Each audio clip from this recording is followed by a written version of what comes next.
Bismillahirrahmanirrahim. Assalamualaikum warahmatullahi wabarakatuh.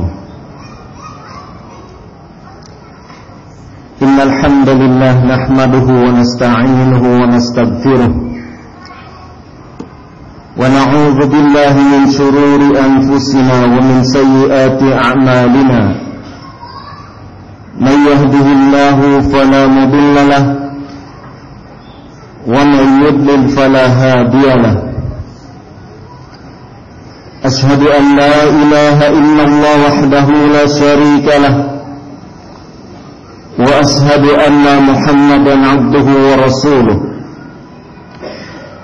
يَا أَيُّهَا الَّذِينَ آمَنُوا اتَّقُوا اللَّهَ حَقَّ تُقَاتِهِ وَلَا تَمُوتُنَّ إِلَّا وَأَنْتُمْ مُسْلِمُونَ يا أيها الناس اتقوا ربكم الذي خلقكم من نفس واحدة وخلق منها زوجها وبث منهما رجالا كثيرا ونساء واتقوا الله الذي تساءلون به والأرحام إن الله كان عليكم رقيبا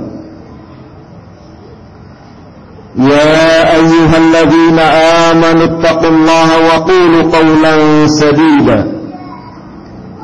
يصلح لكم أعمالكم ويغفر لكم ذنوبكم ومن يطع الله ورسوله فقد فاز فوزا عظيما أما بعد فإن أصدق الحديث كتاب الله وخير الهدي هدي محمد صلى الله عليه وعلى آله وسلم وشر الأمور محدثاتها فإن كل محدثة بدعة وكل بدعة ضلالة وكل ضلالة في النار. Alhamdulillah, syukur kita panjatkan kepada Allah Subhanahu wa ta'ala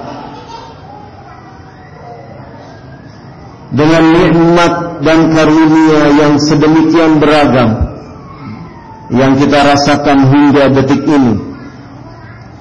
Sudah sepantasnya kita sebagai hamba Allah untuk senantiasa memancangkan rasa syukur kita kepada Allah Subhanahu wa ta'ala.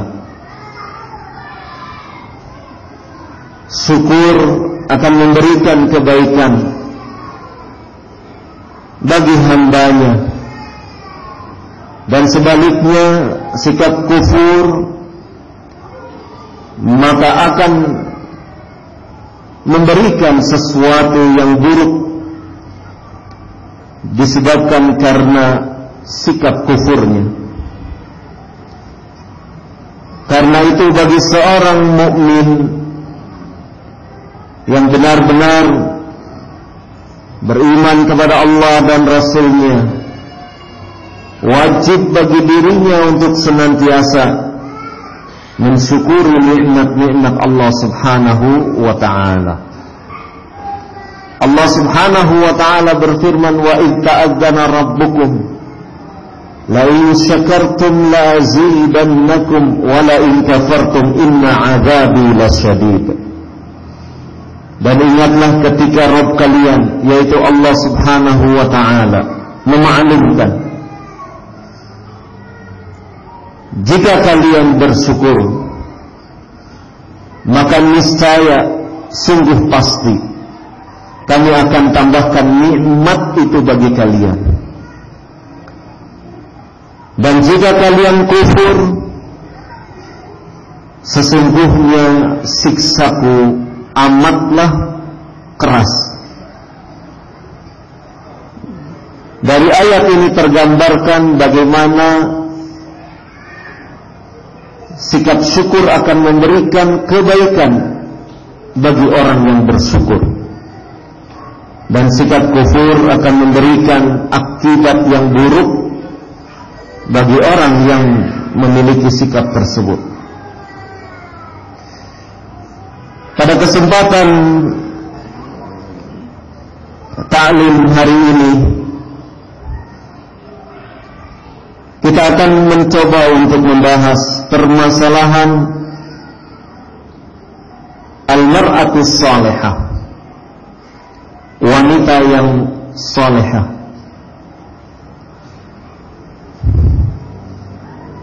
Di tengah krisis sedemikian terpuruknya sebahagian kaum muslimah, di antara keterpurukan tersebut hilang jati diri mereka, jati diri kemuslimahannya, jati diri kemukminahannya, sehingga mereka mengambil nilai-nilai selain dari nilai-nilai Islam menjadi prinsip hidupnya, pedoman hidupnya, yang mengakibatkan cara berpikir, perilaku, tingkah lakunya jauh dari apa yang telah dituntunkan oleh Allah dan Rasul-Nya. Mereka lebih menyukai nilai-nilai di luar Islam untuk dijadikan sebagai pandangan hidupnya, sementara nilai-nilai Islam yang sedemikian mengagungkan kedudukannya tidak mereka gunakan sebagai landasan hidup mereka. Karena itu, kedudukan wanita yang salihah di dalam kacamata agama teramat sangat penting. Kedudukan wanita salihah tidak semata-mata untuk wanita itu sendiri, karena sesungguhnya keberadaan wanita salihah akan memberikan dampak yang sedemikian luas kepada sisi kemasyarakatan, sisi keluarga, kemudian juga kepada sisi-sisi kehidupan yang lainnya. Seorang wanita salihah, dia akan memberikan pengaruh kepada lingkungan di sekitarnya. Kalau dia berada di rumah, maka dia bisa memberi pengaruh kepada kehidupan rumah tangganya. Karenanya kita perhatikan di dalam hadis dari Abu Hurairah radhiyallahu anhu, an Nabi sallallahu alaihi wa ala alihi wasallam, qala tilkahul mar'ah li arba', limaliha wa li hasabiha wa li jamaliha wa li diniha, fadfar bidatid din taribat yadak. Hadis diriwayatkan oleh Al-Bukhari dan Muslim. Nabi sallallahu alaihi wa ala alihi wasallam mengabarkan bahwasannya wanita itu dinikahi atas 4 perkara. Dinikahi karena hartanya, dinikahi karena keturunannya berdasarkan nasabnya, dinikahi karena kecantikannya, dan yang terakhir, yang keempat, dinikahi karena agamanya. Kemudian Nabi sallallahu alaihi wa ala alihi wasallam memberi tuntunan kepada kita, fadfar bidzatid din taribat yadak, maka hendaklah engkau memilih wanita itu karena agamanya, niscaya engkau tidak akan rugi. hadis Nabi Sallallahu Alaihi Wasallam ini memberikan arahan kepada kita bahwasannya kedudukan seorang wanita yang dia memiliki agama, artinya dia memiliki akhlak yang baik, akidah yang baik, manhaj yang baik, itu akan memberikan keberuntungan kepada orang yang memiliki wanita tersebut, atau kepada seseorang yang mendapatkan pendamping hidup wanita yang seperti itu. Sebagaimana disebutkan oleh Syekh Abdullah bin Muhammad Uthman Ad-Dammari hafizahullah ta'ala, apa sebab rahasia seseorang memilih karena agamanya, dan itu berarti memberikan pilihan bahwasannya alternatifnya tidak ada lain adalah al-mar'atus salihah, wanita yang salihah. Kata beliau hafizahullah ta'ala, فَإِذَا كَانَتْ مِنْ ذَوَاتِ الْإِيمَانِ, apabila wanita itu memiliki keimanan, wal-iltizam, memiliki iltizam, konsisten terhadap nilai-nilai Islam, wad-din, dan dia memiliki agama, فَإِنَّهَا satahfadu alaikal malak, maka sesungguhnya wanita yang seperti ini dia akan menjaga hartamu bila pendamping hidup kita itu, atau kita berada di sisi wanita yang salihah. Wa satahfadhu 'alaika 'irdaha bidayah, dan wanita itu akan menjaga kehormatannya, akan menjaga kehormatannya.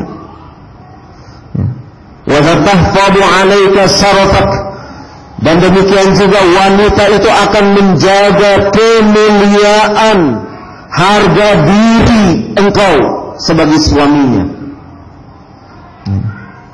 Wa satahfadhu 'alaika auladak, dan wanita yang salihah itu, yang memiliki akhlak, yang iltizam kepada ajaran-ajaran Islam, konsisten dengan ajaran-ajaran Islam, dia akan menjaga anak-anakmu.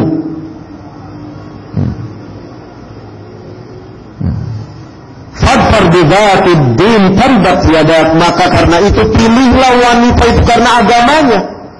Pilih wanita itu karena dia memiliki agama. Niscaya engkau tidak akan rugi, engkau akan beruntung.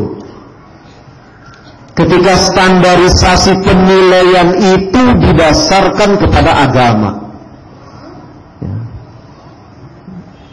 Apakah itu berarti kita tidak boleh memilih karena kecantikannya? Boleh. Boleh kita memilih seorang wanita karena kecantikannya, tetapi kecantikan itu senantiasa disandarkan kepada karena dia memiliki agama.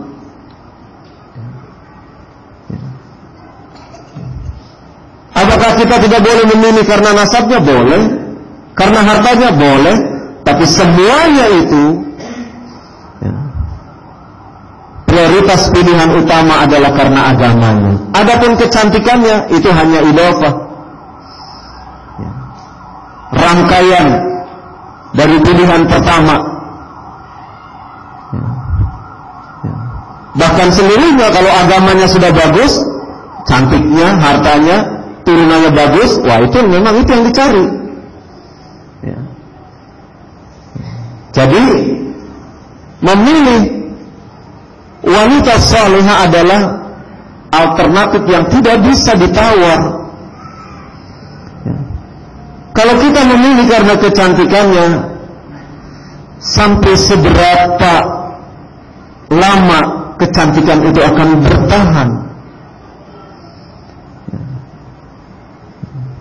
Para wanita setelah melahirkan anak, apalagi 2 anak, apalagi 3 anak, apalagi 4 anak, apalagi 5 anak, itu sudah berubah. Yang dulu mungkin dikatakan oleh suaminya bagaikan bidadari di dunia, ya, mungkin sekarang sudah ucapan itu sudah kena mansuh, sudah terhapus, ya. Karena namanya nilai kecantikan, ya, prosesnya, ya, seiring dengan nilai usia pada wanita itu. Jadi tidak bisa dibanggakan kecantikan wanita, ya. Paling-paling kalau sudah nampak keriput-keriput, seorang suami akan menampakkan, kamu dulu cantik ya. Demikian juga masalah harta, belum tentu ketika dinikahi mungkin dia wanita yang kaya raya, tapi setelah perjalanan pernikahan itu berlangsung beberapa tahun, apakah harta itu akan tetap terus bertahan?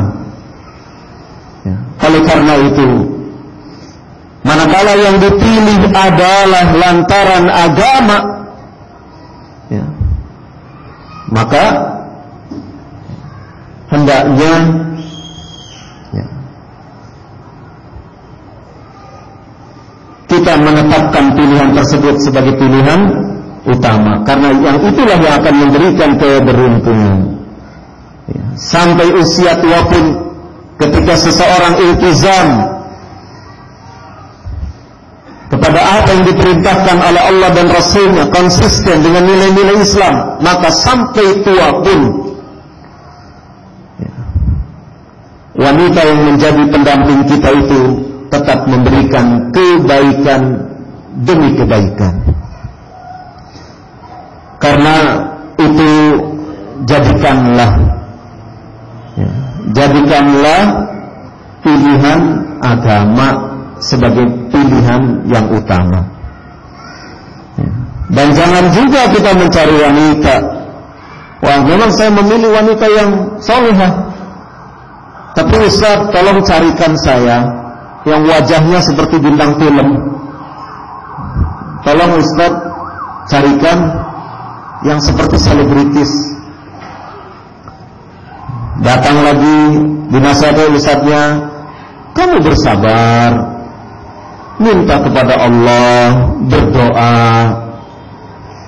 Lain kali datang lagi, Ustaz, saya ingin cari akhwat yang seperti itu, selebritis, yang seperti bintang film. Dinasihati lagi, kamu bersabar, banyak berdoa kepada Allah, sampai 3 kali, sampai akhirnya yang keempat kali, ya, ingin yang seperti bintang film, ya. Akhirnya dikatakan, ya seharusnya kamu berkaca dirilah, berkaca diri, ya. Artinya, ya kalau mau mencari sesuatu ya sekufu lah begitu. Jangan terlalu yang idealis,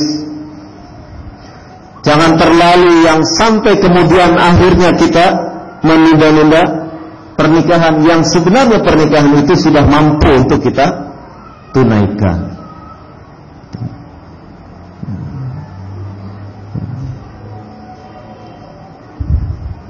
Matanya kurang bulat hanya karena mata, ya. Kulitnya kurang putih hanya karena kulitnya. Padahal dari sisi agama, ya, wanita ini dikenal sebagai wanita yang baik, yang salihah. Maka penting bagi kita untuk memberikan pilihan, menjatuhkan pilihan itu atas dasar kesalehan, ya, atas dasar agama, ya. Oleh Oleh karena itu, posisi wanita salihah ini, dari kajian kita tentang wanita salihah ini, bagi diri wanita itu sendiri merupakan pembekalan sebagai bahan untuk muhasabah, bahan untuk bisa melakukan proses introspeksi. Sudahkah kita memiliki sifat-sifat sebagaimana yang digambarkan di dalam hadis-hadis yang sahih tentang kriteria wanita yang salihah? Dari sisi kalangan pria, kalau dia seorang yang telah menikah, telah memiliki istri, maka kajian ini bisa memberikan arahan bagaimana upaya untuk membina sang pendamping hidup menjadi wanita-wanita yang salehah. Bukan berarti setelah dinikahi, sudah terlambat, anaknya sudah 10. Bukan berarti begitu. Walaupun anaknya sudah banyak, tetap dia adalah istri kita. Perlu mendapatkan pembinaan, jangan pembinasaan, tapi dibina, bukan dibinasakan. Dibina dengan sebaik-baiknya, diarahkan, dibimbing, sehingga dia menjadi wanita salihah hingga akhir hayat. Dan sudah menjadi kewajiban seorang suami untuk mempergaulinya secara baik. Allah Subhanahu wa ta'ala berfirman, wa'ashiruhunna bil ma'ruf, dan pergaulilah mereka, yaitu istri-istri kalian, bil ma'ruf, dengan cara yang terbaik. Salah satu dari bentuk contoh mempergauli istri secara ma'ruf ditunjukkan oleh Nabi sallallahu alaihi wa ala alihi wasallam berdasarkan hadis dari Aisyah radhiyallahu anha, hadis yang diriwayatkan oleh Imam Muslim.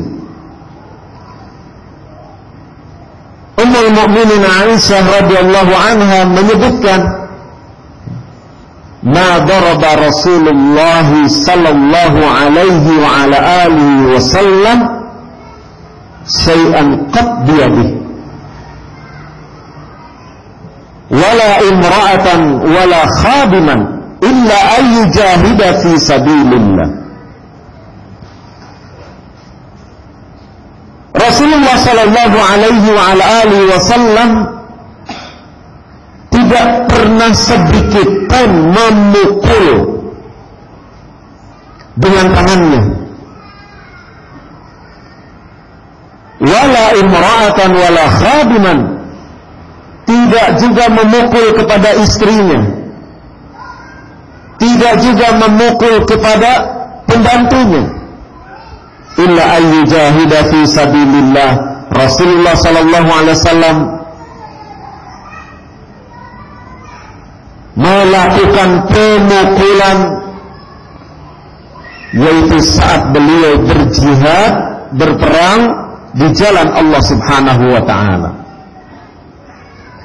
Dari hadis Nabi sallallahu alaihi wa ala alihi wasallam, hadis Aisyah radhiyallahu anha ini, kita mendapatkan satu penggal kisah kehidupan rumah tangga Rasulullah sallallahu alaihi wasallam, bagaimana beliau menerapkan ayat wa'ashiruhunna bil ma'ruf.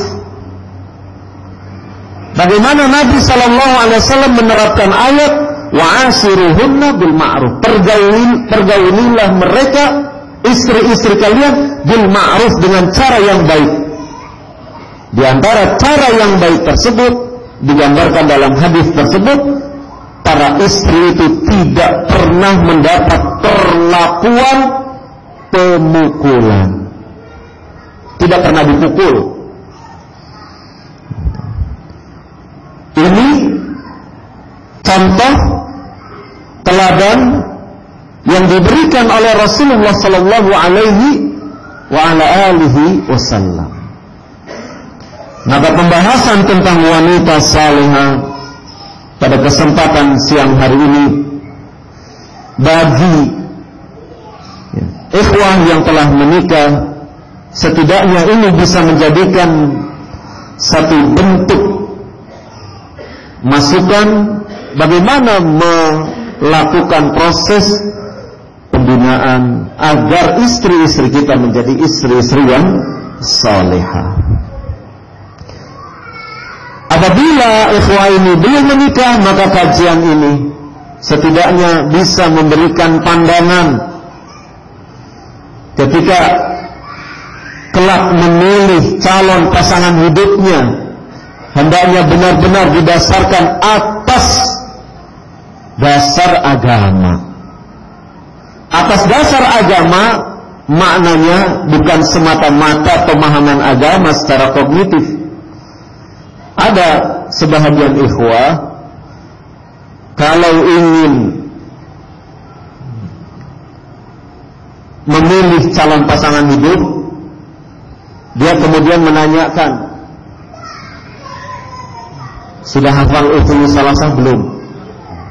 Jadi yang dikejar apa? Hafalannya. Yang dikejar hafalannya.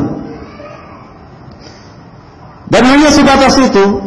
Ketika hafalannya banyak, dia hafal Riyadhus Shalihin juga, dia hafal ini, dia hafal itu. Benar, hafalan bisa menjadi alamah, menjadi tanda. Tetapi itu tidak menjadi sesuatu yang mutlak. Karena bisa saja seseorang itu banyak hafalannya, tapi dalam tatbik, pelaksanaan, aplikasi dari apa yang dia hafal belum tentu sesuai. Artinya belum tentu selaras antara hafalannya yang banyak dengan amalannya yang banyak, belum tentu. Karena itu jangan semata-mata dikejar banyaknya hafalan. Ditanya juga si akhwatnya dengan beberapa kasus. Ya, misalnya kasus, kalau saya punya orang tua yang sudah sepuh, yang sudah tua, kira-kira mau tidak merawat orang tua saya? Wah, ini sudah merupakan aplikasi. Ya. Aplikasi dari bentuk pemahaman Islam yang ada pada dirinya. Ya. Ya. Oleh karena itu, ya, perlu ditanyakan amaliyahnya, akhlaknya, sifat-sifatnya. Ya. Jangan sampai tertipu hanya pada sebatas hafalan. Ya. Sudah hafal ini, sudah, wah bagus nih. Ya. Tidak tahu, belum pada batas, ya, batas pengamalan. Apalagi kalau calon pasangan yang akan dipilih itu masih usia muda, ya, masih 17 tahun. Kan ada ikhwah yang kalau mencari calon pasangan hidup yang begini. Ini kode begini. Artinya apa? Di bawah 20 tahun. Nah, kalau gini kan 2. Nah, kalau begini di bawah. Ustaz, yang gini Ustaz. Oh. Usia 17 tahun. Ya, masih terlalu muda. Dalam pengertian dari sisi stabilitas emosi, ya, kepribadian, ya, masih mudah goyah, masih mudah berubah, ya, belum terlalu matang. Ya. Usia 17 itu kan masih usia ABG, anak baru besar, baru gede, ya. Sehingga ya, perilaku sikapnya, ya, tentu masih agak kekanak-kanakan. Kenapa demikian? Ya. Jangan sampai kita memilih, menetapkan, menentukan pilihan sesuatu yang belum matang. Karena kelak dia itu akan mengurusi anak-anak kita.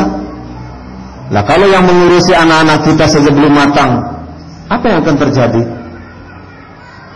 Pengalaman kami, saya di dunia pendidikan anak-anak, ketika anak-anak yang masih remaja-remaja ini ditempatkan di sebuah kelas untuk mengasuh anak-anak usia-usia TK, dalam posisi usia yang masih labil, emosi pun labil. Anak baru bermasalah sedikit sudah marah. Bahkan kadang-kadang marahnya berlebihan, melakukan kekerasan fisik karena emosinya tidak stabil. Selain itu pengalaman pun masih minim, sehingga mereka-mereka yang masih para pengajar muda ini senantiasa didampingi oleh yang tua. Karena kalau dilepas bisa berbahaya untuk anak-anak didik. Ba'dallah. Inilah ikhtiar kita, memberikan sebuah bentuk pilihan yang sebaik-baiknya. Sehingga bagi antum mungkin yang masih perjaka, tentukanlah pilihan itu adalah pilihan yang kelak pendamping hidup itu bisa setidaknya tidak menjadi masalah lah untuk diri kita. Karena sesungguhnya pernikahan ketika hidup berumah tangga, masing-masing kan harus memiliki sikap dewasa. Nah, kalau tidak memiliki sikap dewasa di dalam kehidupan rumah tangga, apa yang akan terjadi? Ketersinggungan sedikit saja sudah meledak. Sang istri yang masih muda belia, masih 17 tahun, tersinggung, ngamuk, ngambek. Ngambeknya apa? Kekanak-kanakan. Sama seperti anak kecil yang ketika minta es krim terus kemudian tidak bisa dituruti. Karena masih anak-anak, kekanak-kanakan seperti itu. Ngambek, minta pulang ke orang tuanya, dan seterusnya. Akhirnya kita bukannya bisa bertawun untuk membina kehidupan rumah tangga, tapi kemudian menimbulkan benih-benih perselisihan, benih-benih konflik. Yang konflik itu tidak ada ujungnya karena masing-masing tidak memiliki sikap dewasa itu tadi. Kemudian yang lebih daripada itu, kajian-kajian tentang wanita salehah ini adalah untuk memupuk, terutama untuk kalangan akhwat ummahat, bagaimana ummahat berusaha untuk menjadikan dirinya menjadi wanita-wanita yang salihat. Kenapa demikian? Beberapa kasus yang kami tangani dari problematika rumah tangga, ada orang-orang yang terfitnah oleh wanita. Sudah taklim lama, qadarullah di tempat kerjanya terfitnah wanita. Belum dinikahi, wanitanya yang sudah jadi istri sudah dicerai, dengan harapan bisa menikahi yang baru.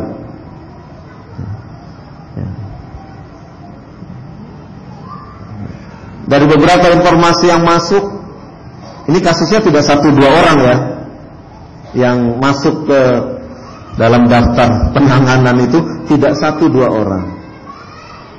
Dan ini terjadi di kalangan salafi. Jadi problematika rumah tangga itu ada saja gangguannya.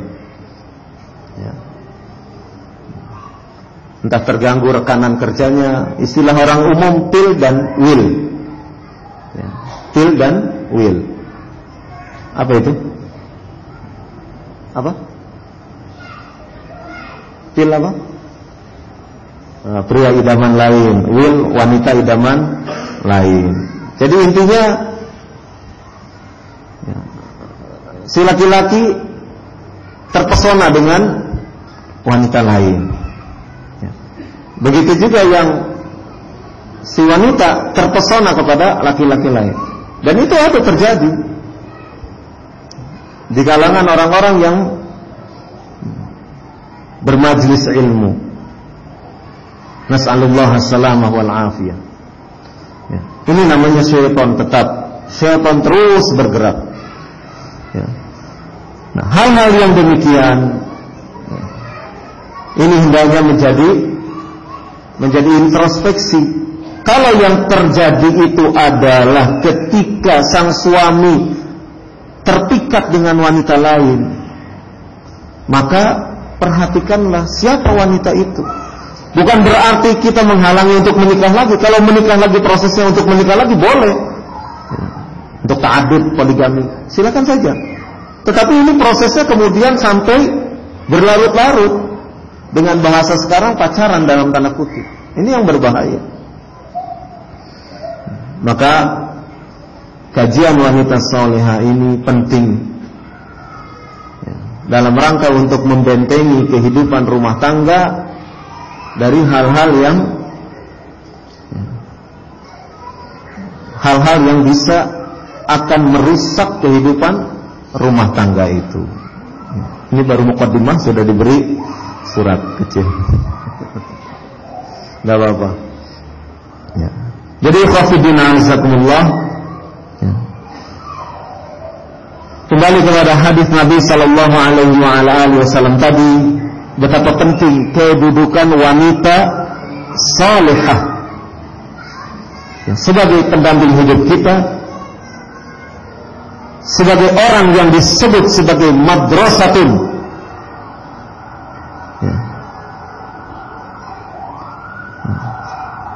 lil auladikum, madrasah bagi anak-anak kita semua. Karena sesungguhnya ketika yang berada di rumah kita adalah wanita-wanita salihah, itu akan memberikan athar, dampak kepada kita, kepada para suami, untuk di dalam dirinya menemukan ketenangan. Pada diri suami akan merasakan ketenangan manakala yang berada di rumah adalah wanita-wanita salihah. Berbeda manakala sebuah kehidupan rumah tangga wanitanya bukan wanita yang salihah, maka mana mungkin seorang suami akan merasa tenang, pergaulannya bebas dan seterusnya. Waliyadzubillah. Karenanya penting bagi kita, sebagaimana dijelaskan tadi, seorang wanita yang mereka memiliki keimanan, memiliki sikap iltizam, konsisten dengan nilai-nilai Islam, memiliki agama pada dirinya, memiliki akhlak yang baik, maka ini akan memberikan pengaruh yang baik kepada kehidupan rumah tangga, dan terlebih daripada itu kepada masyarakat di sekitar kita. Wallahu a'lam bishawab. Mungkin sebagai pendahuluan kiranya saya cukupkan sampai di sini. Kita bersiap untuk memasuki salat zuhur. Mudah-mudahan bermanfaat, dan insyaallah setelah salat sunnah nanti kita lanjutkan kajian tentang mar'atus salihah. Wallahu a'lam bishawab. Subhanakallahumma bihamdik, asyhadu an la ilaha illa anta, astaghfiruka wa atubu ilaik. Wa sallallahu ala nabiyyina Muhammad walhamdulillahi rabbil alamin.